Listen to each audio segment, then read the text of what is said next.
Vacinação, joias, sistema eleitoral. Os desgastes de Bolsonaro na justiça desde que deixou o Planalto. Ex-presidente foi alvo de busca e apreensão, teve auxiliares próximos presos e pode ficar inelegível. Alvo de uma operação da Polícia Federal, PF, que mira suposta fraude em cartões de vacina contra a Covid-19, o ex-presidente Jair Bolsonaro, PL, viu acentuar os desgastes com investigações desde que deixou a presidência da República.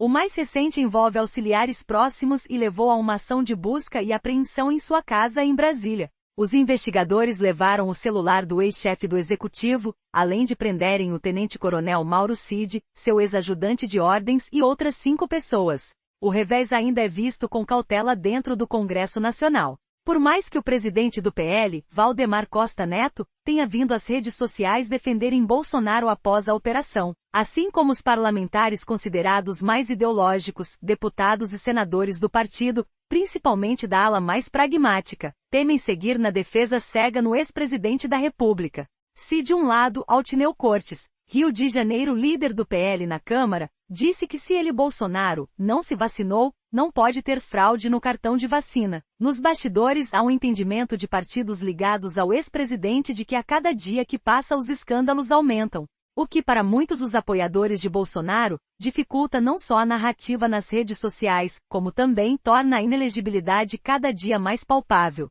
Isso porque há outros procedimentos que podem implicar Bolsonaro no Supremo Tribunal Federal, STF, na Justiça Eleitoral e na primeira instância. Nesse momento, o temor no entorno do ex-presidente é de que desdobramentos jurídicos dos casos, como, por exemplo, dos atentados criminosos de 8 de janeiro, impactem o futuro de Jair Bolsonaro, deixando-o inelegível por 8 anos, por exemplo.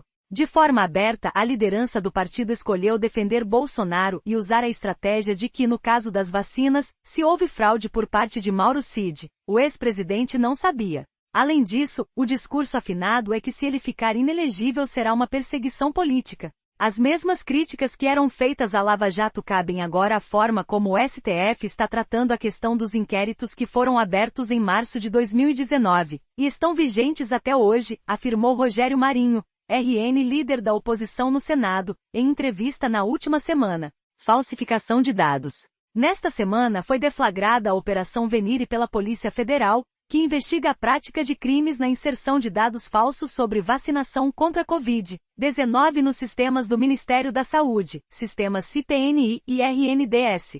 Além da prisão de Cid e da busca e apreensão na casa do ex-presidente, também foram presos Max Guilherme e Sérgio Cordeiro, assessores de Bolsonaro que trabalhavam no Planalto, como também o secretário municipal de governo da cidade de Duque de Caxias, Rio de Janeiro, João Carlos de Souza Brecha. A PF disse em representação ao ministro do STF, Alexandre de Moraes, que há indícios apontando que Bolsonaro tinha plena ciência das irregularidades. De mais investigações. Os atos que culminaram com a invasão e depredação das sedes dos 3 poderes em 8 de janeiro já levaram a Procuradoria-Geral da República, PGR, a denunciar 1.390 pessoas. Ao todo, 293 pessoas seguem presas e o STF já tornou réus 300 pessoas.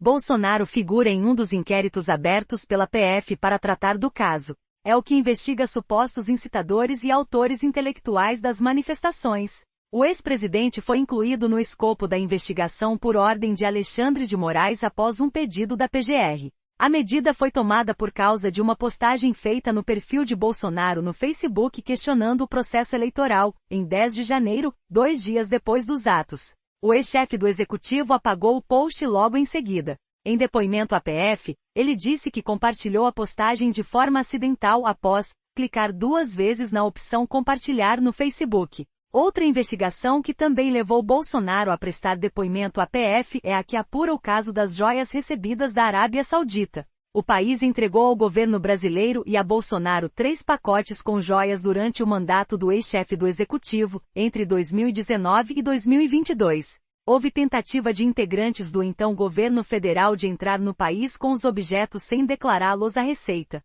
Entre os principais pontos tratados em seu depoimento sobre o caso, Bolsonaro disse que teria tomado conhecimento de 2 estojos entregues ao então ministro de Minas e Energia em 2021, apenas um ano após o recebimento por Bento Albuquerque. Além disso, teria acionado o ajudante de ordens Mauro Cid para que buscasse informações sobre o caso, o que teria sido sua única ordem sobre o assunto. Justiça Eleitoral. Um dos casos que pode trazer maior impacto ao futuro político de Bolsonaro é a ação de investigação contra ele no Tribunal Superior Eleitoral, TSE. O ex-presidente é alvo de ação em que o PDT o acusa de abuso de poder político e uso indevido dos meios de comunicações por uma reunião com embaixadores no Palácio da Alvorada, em julho de 2022, em que ele levantou dúvidas sobre o sistema eleitoral. Essa é a mais avançada das 16 ações do tipo que Bolsonaro responde na corte. A fase de coleta de provas e de manifestações finais das partes já se encerrou. Ainda não há data para que o caso seja levado ao julgamento. O relator da ação, ministro Benedito Gonçalves, não liberou o processo para análise do tribunal. Ele precisa ainda elaborar o relatório do caso e o seu voto.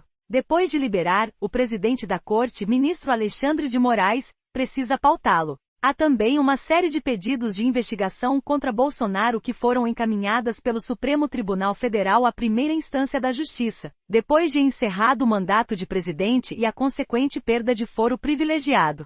Foram remetidas à Justiça Federal do Distrito Federal ações apresentadas por congressistas de partidos de esquerda e entidades da sociedade civil contra Bolsonaro por sua participação no ato de 7 de setembro de 2021, quando ele fez ataques à Suprema Corte e chegou a dizer que não cumpriria mais ordens de Moraes. Também foi enviado à Justiça Federal do DF um pedido de investigação contra o ex-chefe do Executivo por suposto crime de racismo por declarações dadas envolvendo quilombolas e pessoas negras.